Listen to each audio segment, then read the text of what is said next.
Good morning, everybody. So we are live. It's Saturday morning. I hope you have a cup of coffee and then please join the live. I will give you some time. I see people are joining. Hi, everybody. Good morning. It's nice to have you here at that time. Today, a Q&A live session. So it's the first one. Good morning. As always, if you join the chat, then please let us know where you come from. So please write the country. And also, of course, we are interested in what level of consulting you're currently. So are you a student? Are you an intern? Are you already working at a consultancy? So please write your country, city, and your position. Cool. Today we have a Q&A live session. So we will do like 60 minutes. And you can ask me anything actually. Some of you already sent me some questions in advance, so I prepared those questions. I made a list of all the questions, and I will first go through all the questions that I received up front. And as always, if you have any questions, just write them in the chat and I will go through them after I have answered all the questions that I received up front. Cool, I see people are joining. What do we have here? Manchester, cool, England. Then we have France, nice to see you. India, very nice. Cool. I will structure it the following way. So I received a lot of questions, like 20 questions or so up front. I will cluster it the following way. So I will first talk about questions that I received about me personally, my career path, and the company I work for. This will be the first part.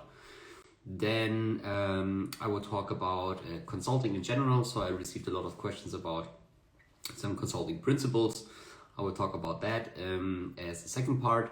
Then I will talk about consulting tools. So I received some questions about what kind of tools we use and so on. I will talk about that as a third part. And the fourth part will be like questions about career and preparation for interviews and stuff like that. And as I just said, if you have any questions, then just write them in the chat. And then I'm looking forward to it. Good, then I would say, let's start. Sorry, I have to drink some coffee. I'm really tired today. So let's start. So the first question that I want to answer that I received is, and I've received this question very often, is what company do I work for? And for those of you who follow me for a while, they know that I work for a strategy consulting boutique. And the company is called Stern Stewart. And it is a firm that has its roots in New York, actually. And it was founded in the 90s. And they had a concept called EVA. So this was a kind of very, at that time, famous valuation concept. And they moved from New York and they grew across the entire world, and they opened offices like in Europe, obviously, in Brazil, Asia, and so on. And now we did a management buyout, so the company now is owned by the people in Munich, so in Germany.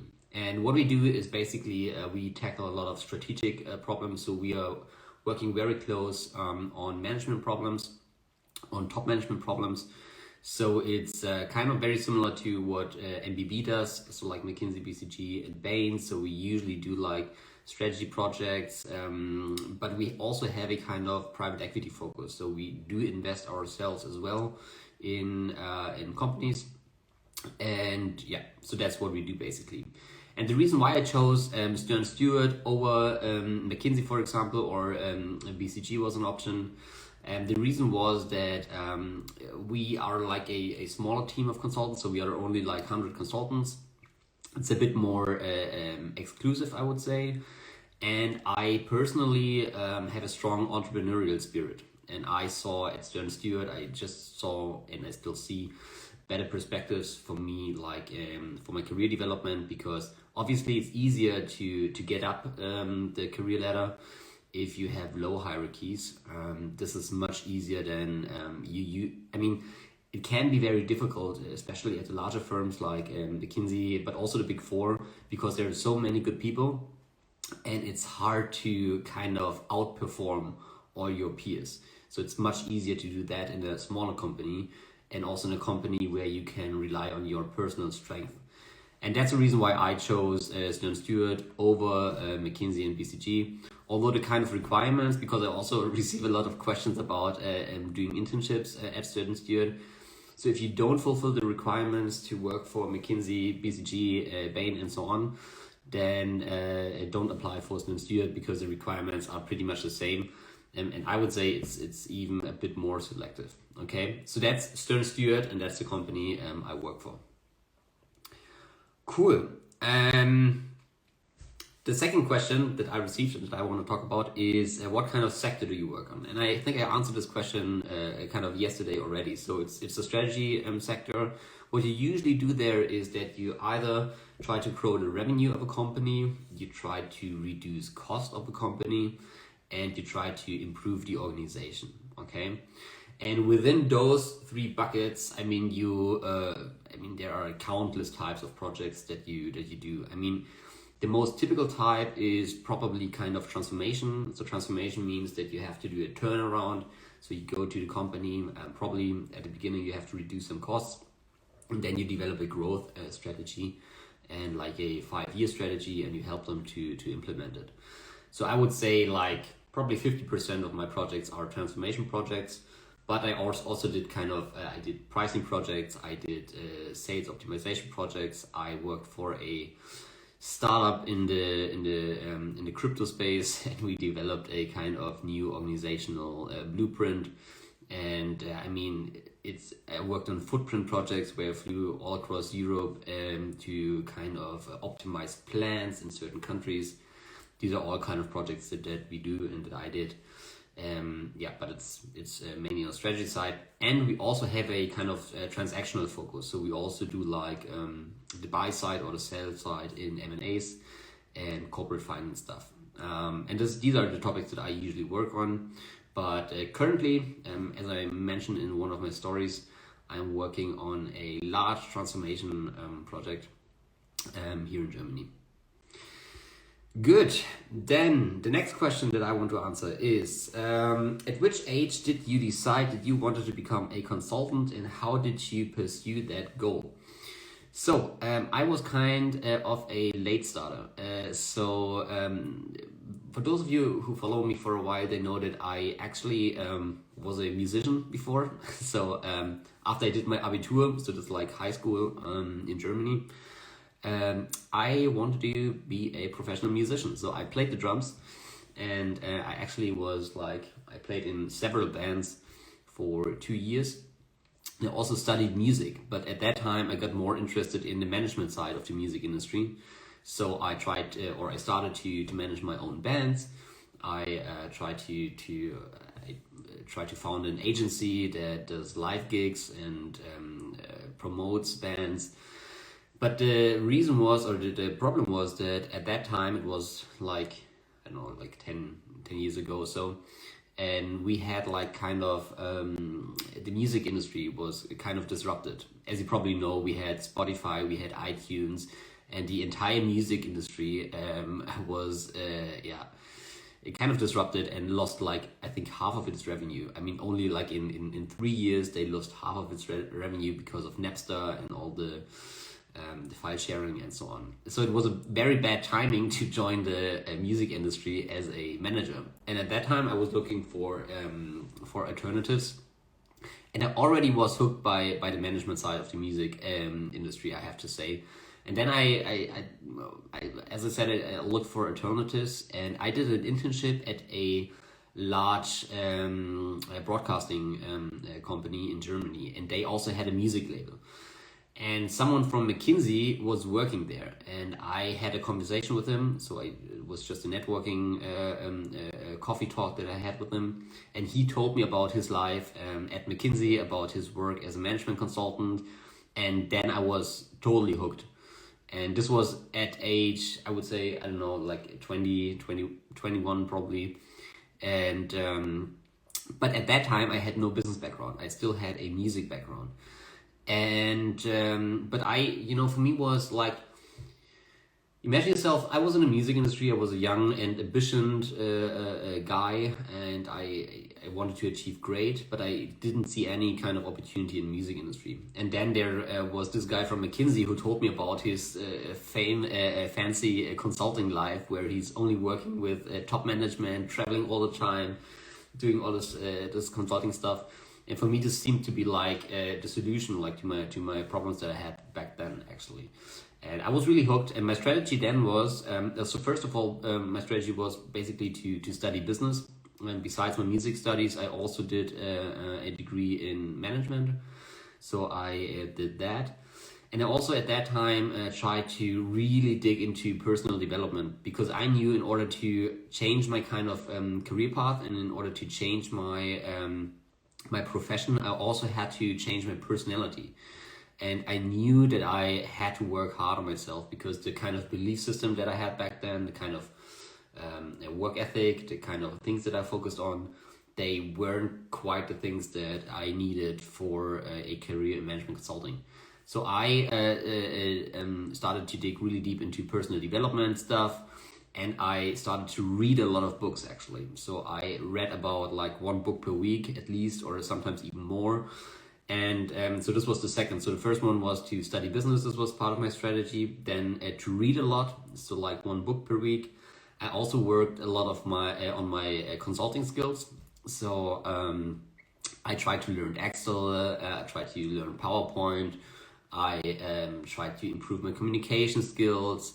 And also I did try to get a lot of practical experience, because I knew that I was good in all the practical things. My CV back then wasn't that good, but I knew that that if I want something and if I try to focus on something, that I can really get very good results on it. So I tried to get as much practical experience as possible. And one of the key factors back then was to join a consulting club. So in Germany, we have a lot of consulting clubs at a university. So these are like student clubs where you can join the group, and then you're working on real consulting projects. And I was very active in my consulting club where I studied. And and most of the skills that I have, I learned back then in those consulting clubs, because I did it 24/7. Like for me there, I had like 4 years during my studies where I was only focusing on consulting and learning skills and doing projects and all of the stuff, building a network. So very important. So just to summarize, because the question was what was my strategy to pursue the goal. So I did 4 things. First, I studied business. Second, I studied business, and of course I focused on having good grades. So that's as a caveat, it's kind of obvious. So studying business and focusing on good grades. Then second, reading a lot. Fourth, developing my consulting skills. And third, developing my consulting skills. And fourth, getting as much practical experience as possible. Good. So these were the questions about me personally. I just go through the chat if there are questions to that topic. Cool. Then I will continue with questions about consulting. So question number 1 about consulting is, what do you love most about consulting? And for me personally, it are 3 things. So first of all, and this is my most important thing that I like about consulting, it's the growth aspect. So I think personal growth is one of the key drivers in my life. So I always try to improve myself and to grow as a person, actually. And I think like in consulting, the entire career path is designed for personal growth, right? So if you don't grow and if you don't want to kind of accept the growth that you also are forced to do, there's these, you probably heard of up or out policies. So this means that you have to grow, that you have to improve yourself in order to stay with the company. And I think this kind of growth aspect is really something that I enjoy every day. Okay, so you will be challenged, and there are tough times, But also, I mean, if I compare myself to friends of mine who are working in other areas, like especially those who work in a corporate, but also those maybe working in maybe venture capital firms, investment banking. I mean, I think the learning curve is very steep in management consulting. And I think this is probably the factor that I like the most. Okay, so it's first the growth aspect. The second are the people I hang around with. So first of all, my colleagues, I think you have very, very smart people in those consultancies, very driven people, very ambitious people. And especially in my company, so Stern Stewart, we have also a lot of cool people. So there is no one that I don't like to hang around with. And I mean, it's kind of crazy because like, I mean, if you are on the coffee table and no matter with whom you have a conversation, it's always a good conversation. It's always a deep conversation. It's about something meaningful. You have very intelligent people and where you can exchange your views. So I think, you know, the kind of colleagues that you have, it depends on the company and on the culture, of course, but I would say in general in consulting, this is a real asset. And I mean, remember in consulting, especially if you are on a project and you travel a lot, then you are hanging a lot around a lot with those people. And it's very important that those people you spend the most time with are pretty cool people. And probably you've heard of kind of the saying that you are the average of the 5 people that you spend the most time with. So I think it's very important to kind of have a supportive environment and a kind of challenging and productive and growth-oriented professional environment. So I think the second part that I like about consulting are the people. And the third is the lifestyle. So what I actually like to do is, so it's pretty hard for me right now during the Corona times because I'm mainly working in my home office. And one of the reasons why I joined the consulting industry is basically kind of the traveling lifestyle. Is that you see different places, is that you, I mean, of course, it's also about like, it's cool to hang out in very nice hotels, to fly business class and all of this stuff to, I mean, it's just, it's not that I work for that, so it's not the most important part. I mean, but obviously you feel kind of important if you're flying business and all of this stuff. I know it's ridiculous, but I mean, let's be honest, it's a cool part of it, right? And but also like kind of the kind of people you work with at the client, right? So if you work with the top management, kind of discussions you have them, just being around the very smart people. So this is pretty cool as well. Okay, so I would say the third is lifestyle. So first is growth. Most important, like 80% of the things I love about consulting are around the growth factor. Then it's people, and then at the end it's lifestyle. Good. Then another question: work-life balance in management consulting, especially. Well, so the question was like, what do I think about work-life balance in consulting, especially in the context of the Goldman Sachs report that came out like I think 3 weeks ago. And if you haven't read that Goldman Sachs report, it was kind of a internally leaked document. So this was an internal report where Goldman Sachs analysts were asked about their work-life balance. So there were questions like, how much do you work? Does your work affect your private life? At what time do you go to bed? And stuff like that, okay? And one person asked me what I think about it, and especially how I see work-life balance in management consulting. And the thing is, so like in the report, I think the average working hours that the people reported at Goldman in the investment banking division was about 100 hours. So I think it was 105 hours, something like that. And it's not that much in consulting, I have to say, right? So usually you could expect between 60 and 80 hours in management consulting. I would say this is normal. Keep in mind, consulting is a project-based work. So, I mean, there are ups and lows. There are weeks where I only work 40 hours, but there are also weeks where I work 100 hours. But if I have to take the average, I would say it is somewhere between 60 and 80. highly depending on what kind of focus you have. So I think you work a bit less at the Big Four, you work a bit more in the strategy sector, but you could expect between 60 and 80 hours. I usually start work, on a project, let's say around 8, and I stop work maybe around 10 or 11. And this would be an average day for me, okay?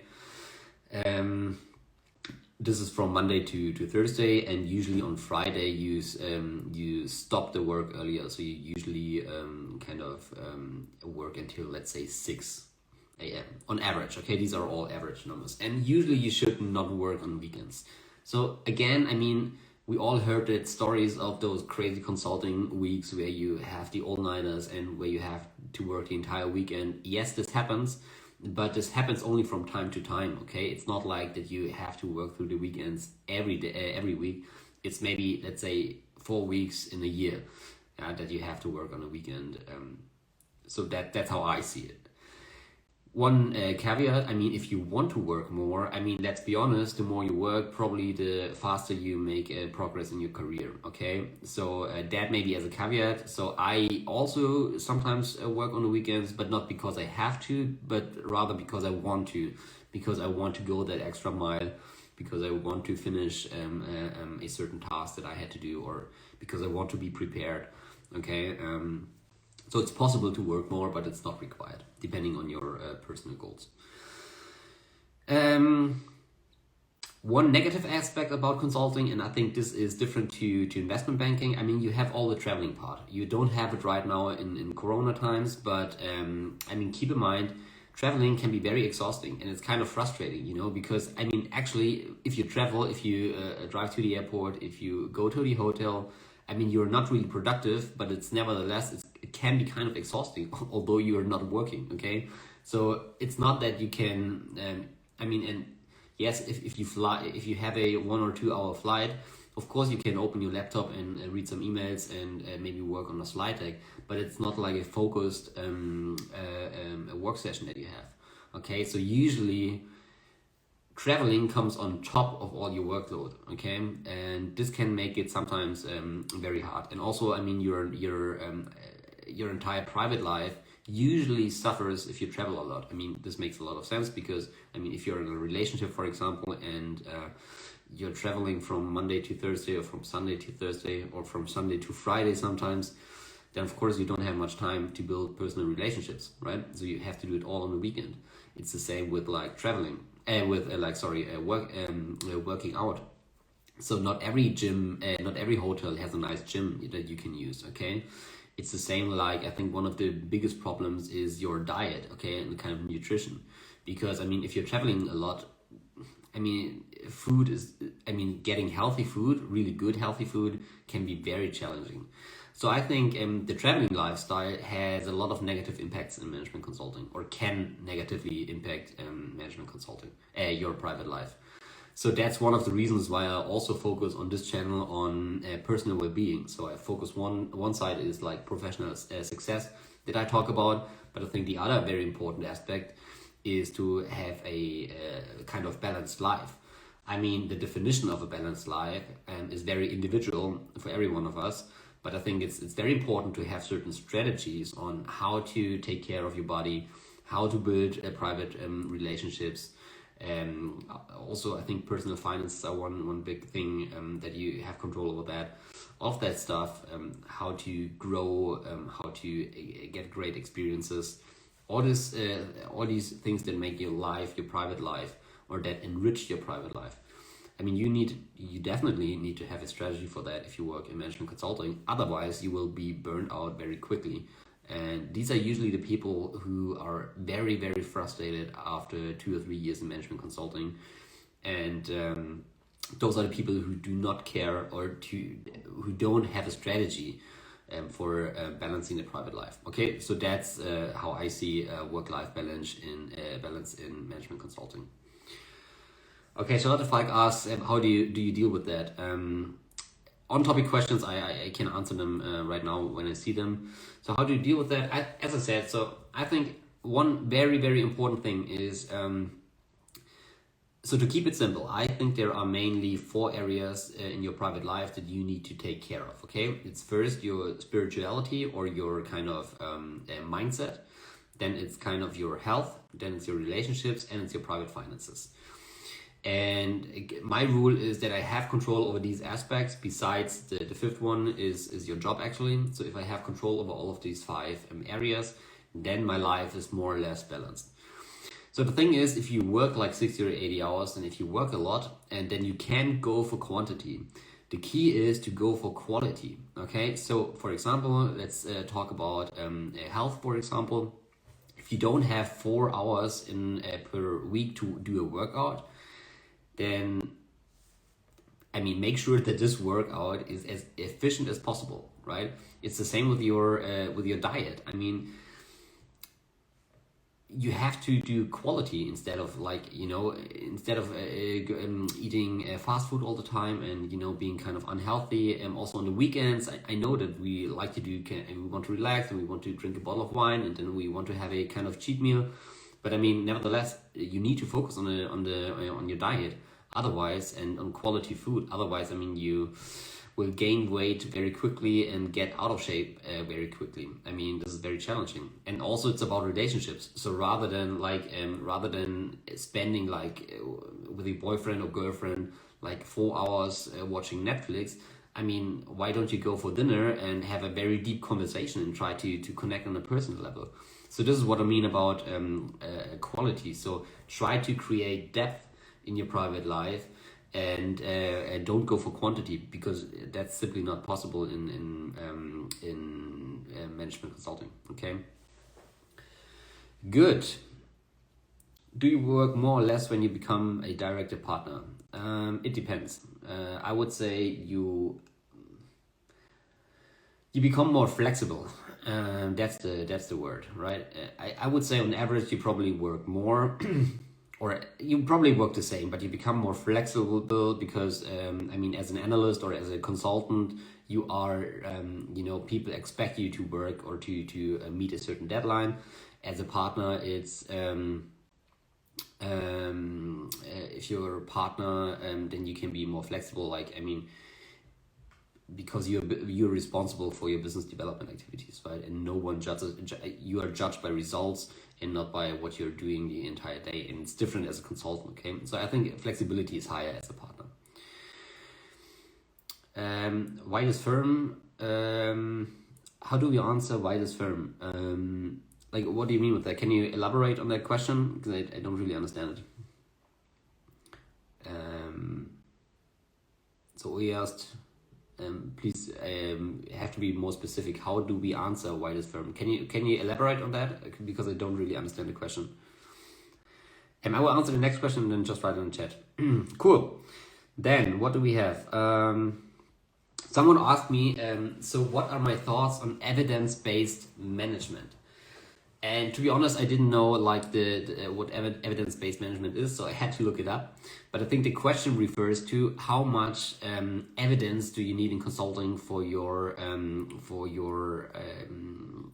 decision-making process or solution development process. And I think this is a very, very critical topic. So here are my thoughts on that.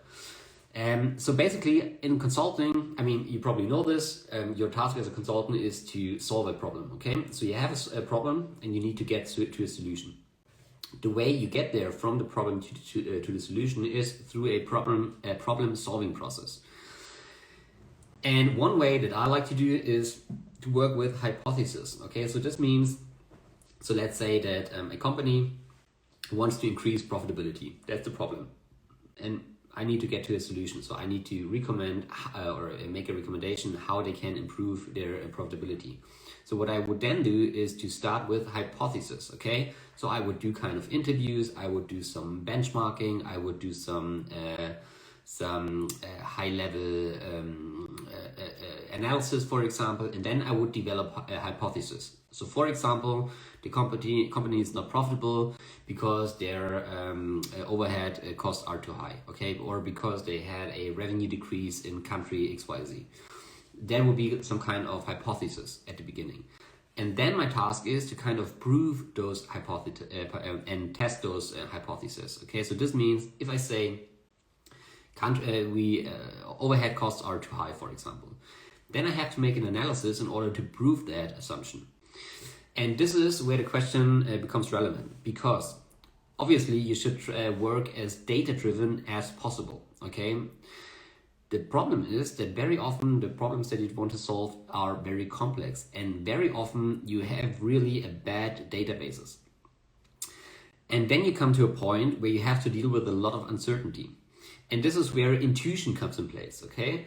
So you have to work as data-driven as possible, but you will come to a point where you also need kind of common sense, or your kind of intuition, or a opinion of an experienced senior executive to deal with that kind of uncertainty, because very often you don't have the data you need, or very often it's too expensive or it costs too much time to get all the data you need, okay?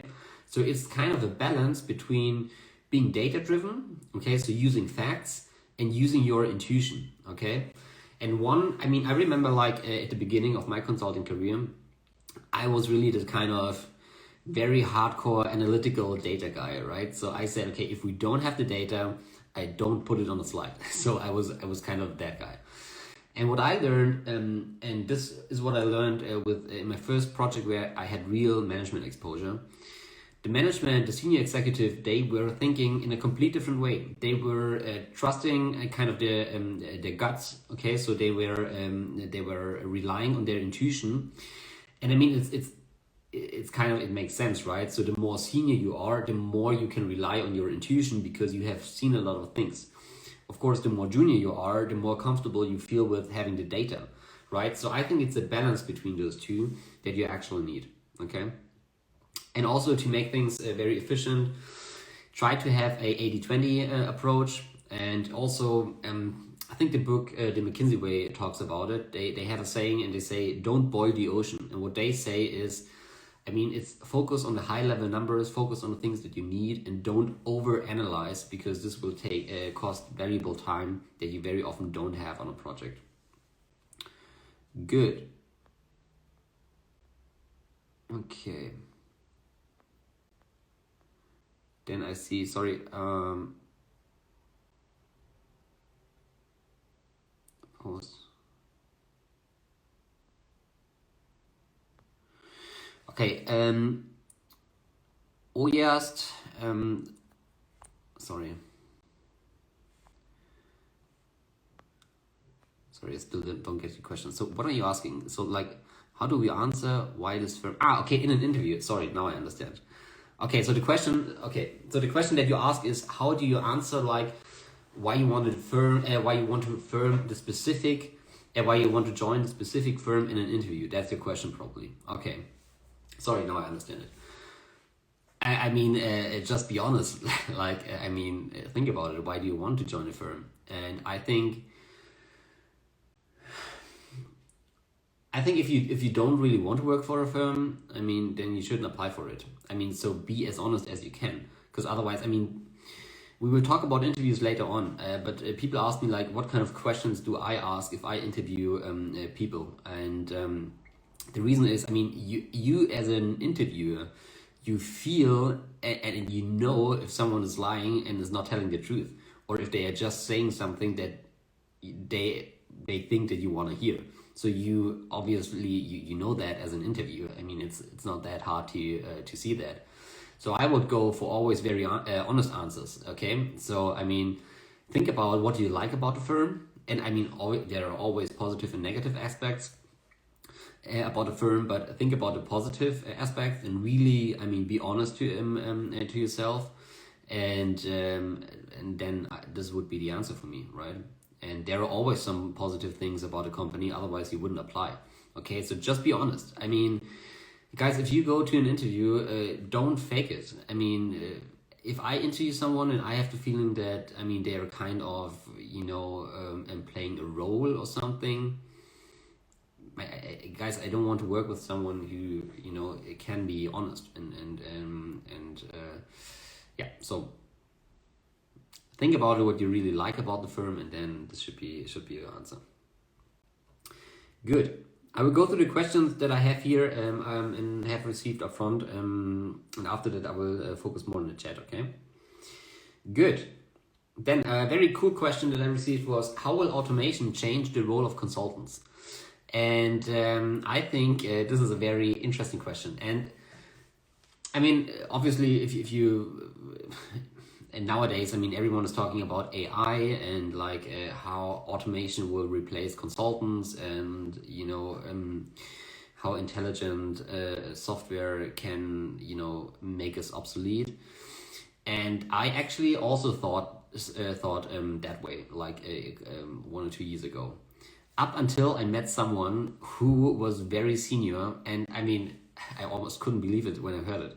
But this guy came from a period in consulting where you had to request annual statements, so like the balance sheet and so on, where you had to request that per post. Okay, so they kind of had to write in official request to receive an annual statement, and then like 2 weeks later they received a kind of package of paper and had to crunch the numbers on a paper. And I mean, this is kind of ridiculous because nowadays, I mean, you find every annual statement in one click in an Excel format, and you can work with it. So, I mean, think about it. Back then, using Excel and having this kind of data platforms that which simply provide the right data for you on a mouse click. I mean, back then, this was a huge change. And like, imagine if you have to go through the annual statements on a paper, right? And then they had to plug the numbers into Excel, for example, to do an analysis. I mean, you can imagine that this was like 80% of their time they were just spending reading paper about some annual statements numbers. And back then, he told me they couldn't imagine, like, I mean, getting all of the analysis with one mouse click was for them like, wow, it's not imaginable. But nevertheless, I mean, this was kind of disruptive back then, okay? And the work, I mean, consultants still exist despite all of the tools that we have now available. The reason for that is, I mean, that kind of technical tools only support your work, okay? And the role of a management consultant just changes a bit, okay? So instead of, I mean, if you take the example, instead of reading the paper and, working with the paper-based balance sheets, I mean, now you get it with a mouse click and have more time to do more sophisticated conceptual work, okay? And I think this is also how it will change in the future, okay? Yes, there will be a lot of data tools, and there already are. I mean, one example is I just worked with, you probably heard of Palantir, so that's a company, a Silicon Valley-based company. And I had some project experience with them, and they had very, very sophisticated data analytics tools. And I mean, a project, efficiency analysis for which we would take like probably 12 weeks, they can do like in 2 weeks or so. And of course, this is kind of disrupting a part of our work in the short term, okay? And this will happen. Yes, I think that kind of AI tools and more sophisticated data analytic tools, they will disrupt in the short term a part of management consulting. Nevertheless, this will lead to the following. So this will lead that I don't have to crunch all the numbers, that I can more focus on really the core part of our work, and that is solving problems. And that is like kind of reducing complexity, kind of asking the right questions, doing more the conceptual work. So I think we will go away from doing the analysis because we will have more sophisticated tools for that. And we will move to being more challenged on kind of the conceptual work, but also kind of the people management. So don't forget that a large part of management consulting is about getting things done, is about managing stakeholders, is about bringing people together, communicating ideas. So I think that in the short term, yes, we will disrupt a part of our work, but that in the midterm and long term, our role will just shift more to like more the conceptual part, so like the soft part of it. That's how I think about it. Good. Then, okay. So I will go through the chat in a second. Okay. So I will answer the questions that I received up front first. But thank you for all the questions. It's pretty cool. Good. Let's talk about the bucket tools. Okay. So, okay, this is a very, very kind of specific questions, but after I talked about Excel skills last week, someone asked me about the use of pivot tables, and there were two questions. The first one was how important are being able to work with pivot tables, and how do you graphically visualize them? So this is a very specific question, but I will go through it. So first of all, working with pivot tables is very important. I mean, especially if you have a large database, then it is very helpful to work with pivot tables. And guys, it's very simple to work with them. Okay, so I mean, look it up on YouTube how to work with pivot tables, and I mean, there's nothing fancy about it. I mean, it's just a drag and drop system where you can slice and dice a data set. So it's very simple to work with, and it's very helpful to do a kind of very quick high-level analysis. So yes, it is important, and I didn't mention it in my Excel video, but I highly recommend to get familiar with pivot tables. The second question was how to visualize it, and you can do a lot of fancy dashboards using pivot tables. I mean, what you can use pivot charts. So there's a function in Excel. I also like to work with the slices function. So this is a very user-friendly a kind of a drop-down menu is the word. Sorry, that you can use. And also what you can do is to copy paste, so like copy and hard paste the data into a separate sheet. And then if you don't need to have a dynamic dashboard, you can also just, this is what I do usually, is to copy it, plug it somewhere, and then use with the hard formatted data. Okay, so that's my view on pivot tables. I know, sorry, very specific and maybe not relevant for everyone of you, but yeah, I wanted to answer that. Then another very important question that I receive a lot actually is what other data analytics tools do you use apart from Excel?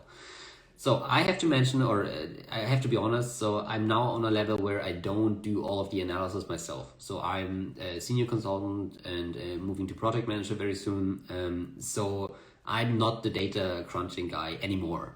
Okay. So what I did the last 3 years was to mainly work with Excel and Visual Basics. But what I see people doing is to work with Tableau. So this is kind of a kind of interface, or a kind of a dashboard tool, more or less, where you can visualize data in a very fancy way. People use also Alteryx. That's kind of a analytical software that they use it a lot, like for inventory analysis. Like you can handle large data with it.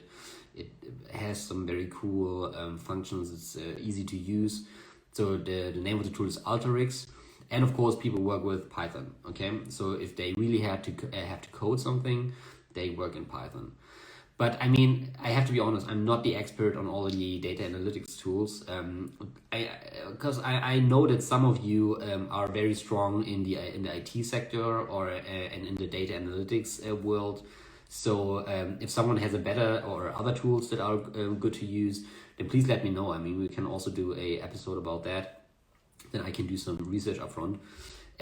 But so what I think is that when I joined the consulting industry like 4 years ago, it was totally okay to be good in Excel. And yes, I think this will change. I think if you are now thinking about joining the consulting industry, it is also helpful to know all the other tools. So if you have worked with Tableau, if you know how to work with Python, for example, and I mean, those tools are changing. So I cannot say which of the tools will be the next big tool that everyone uses. So I'm not sure about that, but I'm pretty sure that data analytics, or the role of data analytics in consultant, will change. Okay, so we will move from Excel to using other tools, and we will move from, I mean, when I started, it was the most important thing to do like a kind of a business modeling and stuff like that. But I think what we're seeing now is that it becomes more and more important, and clients request that more and more, to handle big data sets and to make sense of those analysis and insights. And I think BCG says that they don't stuff a project without a data scientist on it. Okay, whatever that means to have a data scientist on it. But yes, I think it becomes more and more important. And yeah, so that's what I would say. Good. Then, another question. And we are now moving to the career and preparation part, okay? And after that, I will go through all the questions in the chat. And again, if you have any questions, then please write them in the chat. Okay, career and preparation questions. So the question was, do you have any advice for graduates who have interviews with consulting companies? And yes, I do. It's basically very simple. So my channel is not that much about preparing for case interviews. I think there are so many channels out there about that topic. So if I give you a high level answer, but if you want to deep dive and learn how to do case interviews, go to those channels because I think there are enough out there. But of course, I mean, step number one is that you work through those case prep material. I mean, there's no way around it. I mean, there are like, at least in Germany, I think Squeaker is also internationally, and we have e-fellows here in Germany. So those are two common books that everyone uses for case preparation. I think this varies from country to country and region to region. And this is, yeah, you have to work through the books. Also, there are a lot of kind of preparation platforms like Case Prep or Prep Lounge, for example. And yeah, what channels? It's Prep Lounge, I think, is the biggest one. But do some research and you will find it very quickly. And work through those materials as well. Like, I mean, just practice. It's very simple. Do like 50 cases or so. Try to get an interviewer as a person that you can practice those cases with. I mean, this is just, I mean, do your homework, okay? So be prepared for those cases, obviously. And there's no way around it, rather than, I mean, just practice as much as you can. That's it, okay? I mean, many people also ask me about those. I mean, in some consultancies you have like, that you have to do some head calculations, stuff like that. Yes, you have to be good in those basic calculation stuff as well, okay? So work those, prepare those cases, try to be strong in the calculation stuff. I mean, but if we talk about calculation, it's no rocket science, right? They just want to see, can you deal with simple numbers? And usually it's just a pen and a piece of paper will be enough to answer those calculation questions, okay? So that's step number one, case study books and material, just do your homework and be prepared. Step number two is that you get practical experience and that you also build a network into the consulting industry, okay? I think this is also very important. So people often forget how important it is to go to those career events or to connect with people who are already working in a consultancy. Because don't forget, very often, I mean, if I hand in a recommendation to my HR department and say, okay, I work with this guy or this girl, or have some positive experience with this guy or girl, I mean, obviously they will invite them. And also I have some influence on how people, I mean, I have a voice, so to say. And there are many people in different countries, companies who can help you to get through the interview cases, through a recommendation or through a preparation, okay? So it's very important, don't forget how important it is to network into the consulting industry. And third advice, and I think this is also very, very important, that you have to trust yourself and that you use common sense. I mean, consulting is no rocket science, okay? Yes, I know there are some myths about it, but I mean, it's no rocket science. Every calculation that we do is basically very simple, and most of the work that I do is just to apply common sense and ask the right questions, okay?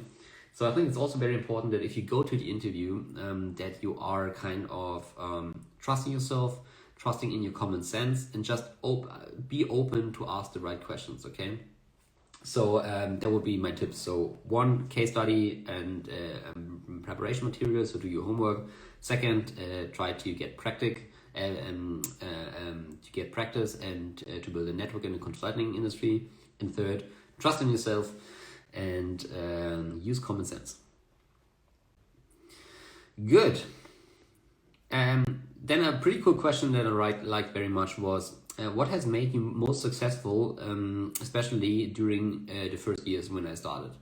And I think there are three things. The most important thing is that you invest in yourself, and I really mean that. So investing in yourself means read books, do kind of courses, try to learn and grow personally every day. The investment in yourself is the best investment that you can ever make. Okay, so this is very, very important. Try to find sources. I mean, there are many free channels like mine, for example. I mean, I don't have a product yet, so I'm thinking about launching an online course, but invest in yourself, put in the time to learn as much as possible about consulting, and read a lot of books. Okay, so invest in yourself is the most important part of being successful. Then the second thing that I did was to give always 110%. Okay, so I always try to go the extra mile. I always try to be the one working the hardest, and you can. I mean, this is always a very good strategy to outperform. Okay. And the third one was to not accept any boundaries.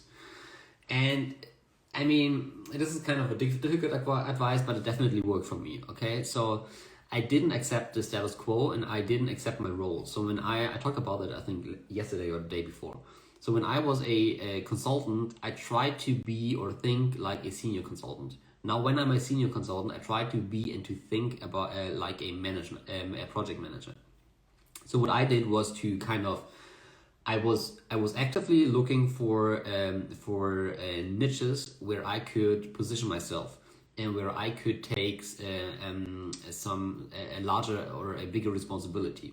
Okay, so for example, one example that was that, like, I mean, I was on a project and we had a senior project manager, and then there was me as a consultant. And I knew that our project manager didn't get along very well with one of the senior executives. Okay, so what I did, I tried to build a relationship to the senior executive, and I benefited a lot from it, because whenever sorry, I had some technical issues. So whenever this senior executive had a question, he didn't go through to my project manager, because this would be like the normal hierarchy. He directly went to me, because I was able to build a relationship with him. And obviously, I mean, this gave me a lot of management exposure, and this was good for my career. But I just was able to do that by not accepting my role, and by thinking ahead and not accepting the boundaries. Okay. So, but be careful, be really, really careful. It worked for me. It does not work in every company. And also, I mean, you don't should piss off your project manager. I mean, I could do it because I also had a very good relationship to my project manager, and I talked with him about it, okay? So he was, I mean, I did not kind of cheat on him, right? So I kind of talked to my project manager, and we aligned on that strategy that I could go to build a personal relationship to that kind of senior executive. Okay, so these are the three things. So first of all, I invested in myself. I gave 110% every day, and I did not accept boundaries. So this helped me a lot. Good. Then next question: as a final year student, what can I do to increase my chances of getting an offer? So it's very simple. First of all, the easiest way is always just get good grades. Okay, as stupid as it sounds, but I mean, it's the easiest way to get into consulting, right? It's to have good grades. Then also, of course, you have to develop the skills. This is what my channel is all about, the necessary skills to ace the internship, to ace your first years in consulting. So this is important. Get practical experience, build your network. And also, this is maybe a very important thing. So if you are graduating now, or if you have 1 year left, then think about your strength, okay? So, for example, if you have a very good CV and you know you're good in those case interviews, then it's easier for you probably to just go for the interviews. My case was a bit different. I had good grades, but I was not top 1%. So my grades were sufficient, but they were not my strength. My strength were my practical experiences and my skills that I had. So I did the opposite. I knew I had like kind of lower chances during the case interviews. So I went for an internship and tried to get an offer in the internship. Okay, so I think this is a very important tip. So think about it. Where's your strength? Are you stronger like in your with your CV and with your grades and case prep and so on? Then go for the interviews. If your strengths are more in the practical field, like that you have a lot of experience or that you're just good with the consulting skills, then you should rather go for an intern and try to get an offer through the internship. Okay, so these are my tips for you. And then last but not least, the questions that I have received upfront, and after that I will go through the chat. What behaviors and habits should you avoid as a young consultant? Okay, and I think there are 3 things again. So you shouldn't be too confident, okay? Don't be arrogant. People don't like it. If you go there, I mean, as a mid-20-year-old, and you think you know everything about management and everything about how the company works, how life works, how the world works, probably you will, I mean, people will think that you're kind of a jerk and cocky, and I mean, don't do it, okay? Be humble. That's very important. Be humble. Stay professional. And don't think that you have all the answers, okay? Because everyone knows as a mid-20-year-old, I mean, this is not the case. On the opposite, also what you should not do is to be too shy. That would be the other extreme, okay? This would be, I mean, if you don't, if you're too shy to say something in a meeting, if you don't feel confident in doing presentations, if you don't feel confident in contributing to a conversation, I mean, this is also nothing that I would recommend. Okay, so don't be too confident, but also don't be too shy. This is very important. And a third thing that is very important, or that you should avoid, is don't get your emotions in your way in management consulting. And I see that, especially in my mentoring programs, that this is one of the key issues very often. So you have to keep a great service mentality, and this means that you get your emotions out of the way. Okay, so you will face the situations in consulting where you kind of are tired, where you have to do things all over again, although you worked on it the entire night. So this just happens. Nevertheless, I mean, we are in the service industry. It's a no-go to kind of get emotional, to kind of, piss people off, to kind of, giving kind of a harsh answer or so. So don't get your emotions or let your emotions get in your way. So that's very important, okay? So the things that you should avoid, just to summarize, would be don't be too confident, don't be too shy, and don't let your emotions get in your way. Good. So these were all the questions that I received up front, and I answered them all. So I will now go through the chat. So if you have any questions, then please write them now also in the chat. I saw that many people already wrote something in the chat. The 60 minutes are over, but I will extend it to another 15 minutes. So if you have any questions, then just write them in the chat and I will go through it now. Good. So what do we have here? Okay, Rare Sunflower asks, could you please over structure and organization? Okay, please talk about structure and organization of a busy workload. Okay, okay, structure and organization, very important topic. So as a management consultant, it's key. It's really key to be very well organized. Okay, so you will probably okay. I see. I think the chat is limited.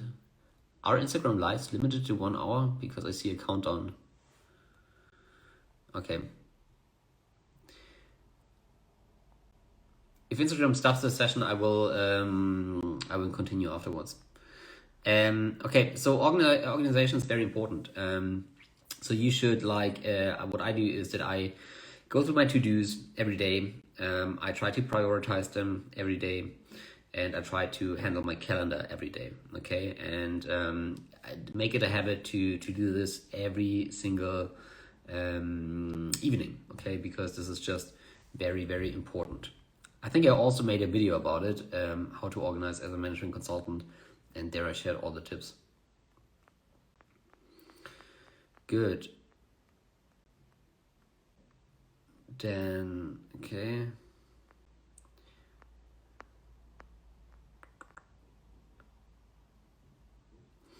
Any good books on problem solving? Yes, The McKinsey Way is probably the best book that I read about it.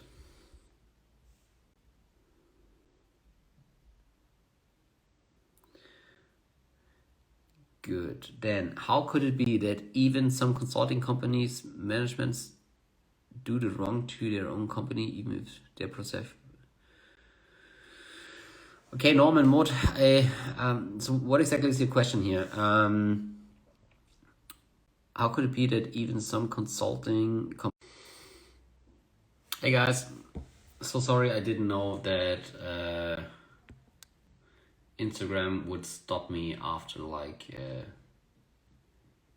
Hey, so sorry I didn't know that Instagram would stop me like after 60 minutes, and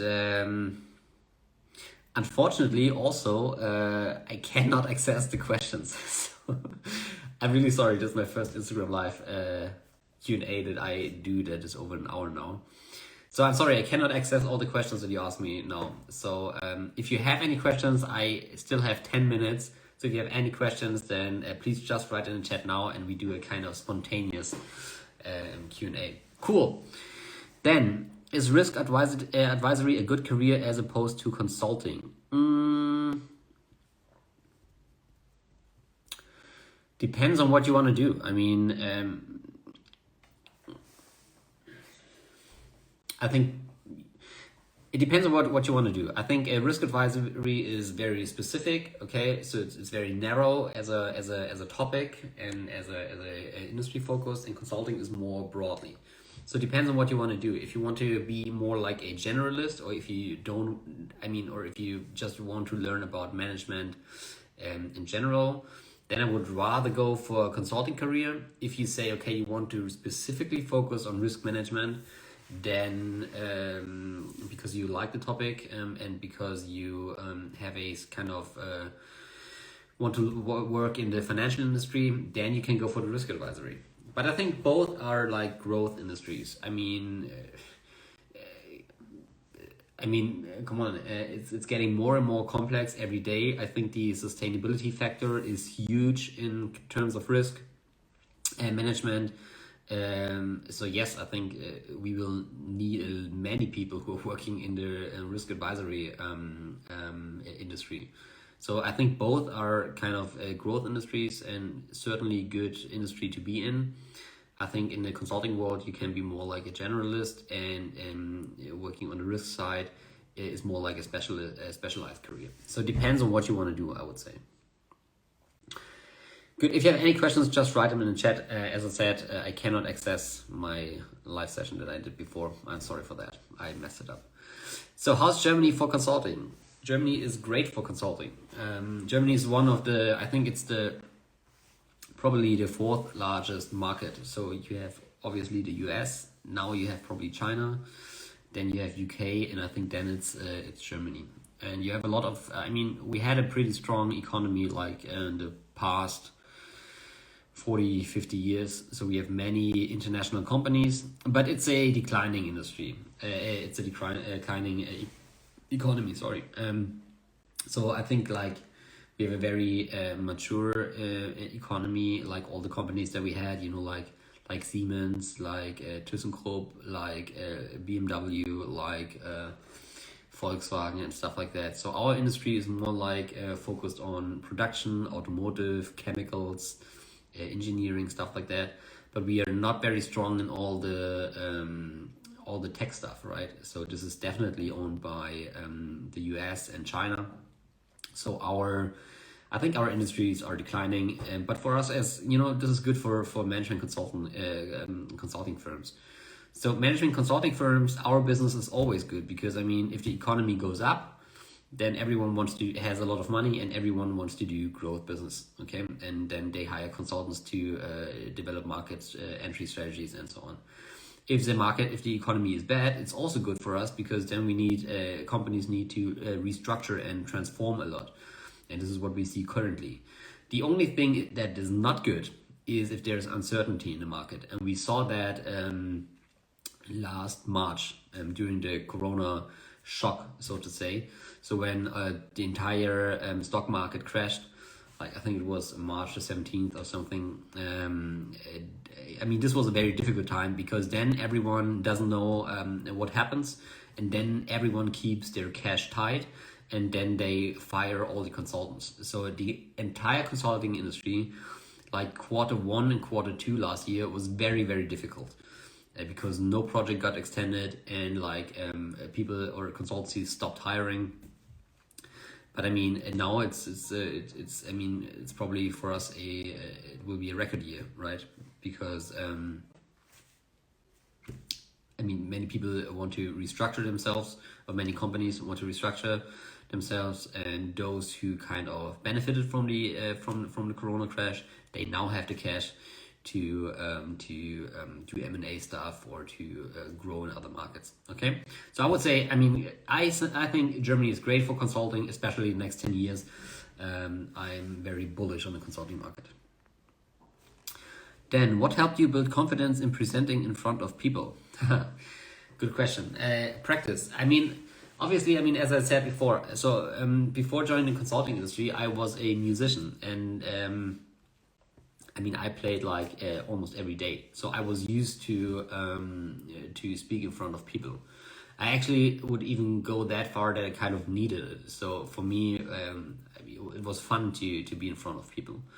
And obviously, this still helps if you want to present or if you are a presenter, right? I mean, it's pretty similar now, right? So also, I think, you know, being able to speak in front of people is also very important and helpful if you do a social media channel. But I think the most important thing is practice, practice, practice. Okay, practice in front of the mirror. Practice. I mean, every time that you can present, try to get as much screen time or stage time as possible. And I mean, just imagine yourself presenting like every day 30 minutes for like 1 year. I mean, obviously you would get pretty self-confident, and this would be my recommendation. So maybe if you don't have the possibility to practice, and because I mean you're more like do more like data analytics stuff and do not have that many client interaction, then practice at home, right? Just record yourself, or maybe you should start a vlog, right? I mean, maybe if you have a certain topic you can talk about, then just grab your phone, start an Instagram channel and talk about it every day, like for 30 minutes. So this is also a lot of good practice in order to improve your presentation skills. But the key thing is, no matter what you do, you have to practice. And I would say, I mean, as much as possible, try to practice almost every day. What's the best place in Europe to work in consulting for an English speaker? It's probably UK. Yeah, UK is really strong. I mean, now that they are not in the EU anymore, it becomes a bit more difficult to work for them if you are an EU citizen. But I think UK is a very, very good place to work. But I mean, come on, let's be honest. I mean, in every country, if you're speaking, if English is your native tongue, I think you have no problems working in Germany, or it might be a bit more difficult in France, for example, because they have a very strong focus on their own language. But I mean, management consulting is such an international industry that usually if you talk, I mean, if English is your native tongue, then you should have no problems at all getting a job there. Good. What is your opinion of Carney versus MBB firms? Okay, so I'm not working for Carney and I'm not working for MBB, so it's hard for me to comment on that. I have friends working for both of these categories. So, I mean, Carney is just a tier, I mean, if you want to classify them, Carney is a tier 2 strategy consultancy. So, the people that I know, they have very positive feelings about Carney, and I mean, like MBB has the big brands, they have a stronger international network. Obviously, they also have the larger accounts, so they are usually working on the really top and very, very large corporates. Carney, I think, is a bit more like also in the also have smaller accounts, and obviously the brand is not as strong as MBB. But I mean, I work for Stern Stewart, and I think they are, as I know, they are smaller than Carney, right? And I'm very happy at my company, because the work that I do is very similar to MBB, and the whole setting is better for me. Payment is better. I don't know how much Carney pays actually. So yeah, I mean, as you see, I don't really have an opinion. I think both is good. Depends on what you want to do. If you want a strong brand, and if you definitely want to work for MBB because this is your life goal since you're a little boy or girl, then go for it. And if you say, hey, Carney, it's probably a bit easier to get in. Work is pretty much similar. Accounts are a bit smaller. Payment, I actually don't know. So I mean, I would give it a shot if you don't know, and if you consider Carney, and if you have offers from both companies or from both categories, then I mean, go for the personal fit. Good. I'm trying to figure out which masters to go for after my undergrad before gaining work experience. Higher chances. Okay, master business analytics or business in consulting. Okay, that's Aya. I think you already asked me the question in a private chat. So my answer is the same, right? I would say go for what you like to do more.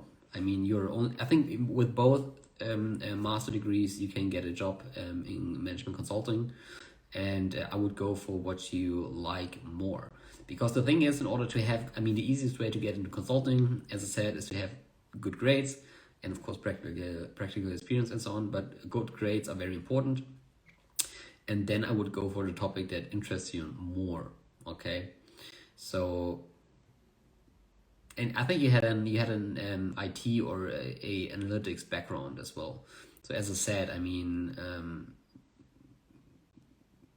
right, it depends.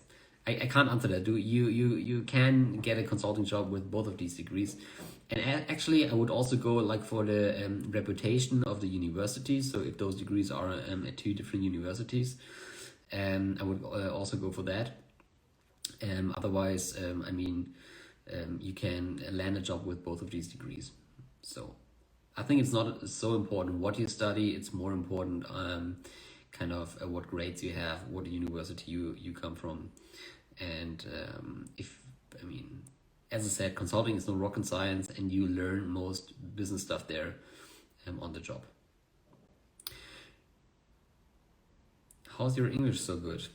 I don't know, is it so good? I think I still make so many mistakes, and I almost cannot watch my own videos because sometimes I do make many mistakes. But the thing is, I mean, I spent some time in the US during my studies, but only one semester. And I mean, it's practice, right? And in management consulting, you speak a lot of English, and then it's just practicing. Cool, guys. It was a pleasure. So thank you for your time. I have to stop now because I have a fitness coaching in like 30 minutes, and I need to prepare for that. So thank you for the time. It was really a pleasure. It was a lot of fun to me. I will do a next live session. I have to schedule it. Maybe I can do it next week already. But nevertheless, it was a lot of fun for me. If you have any feedback, comments, or more questions, then just write me a personal message. And with that being said, I hope you had a great Saturday morning, and I wish you a very great and happy weekend. Don't forget, take time to relax and just enjoy yourself. Okay? So have a good weekend. Take care, everybody. Bye.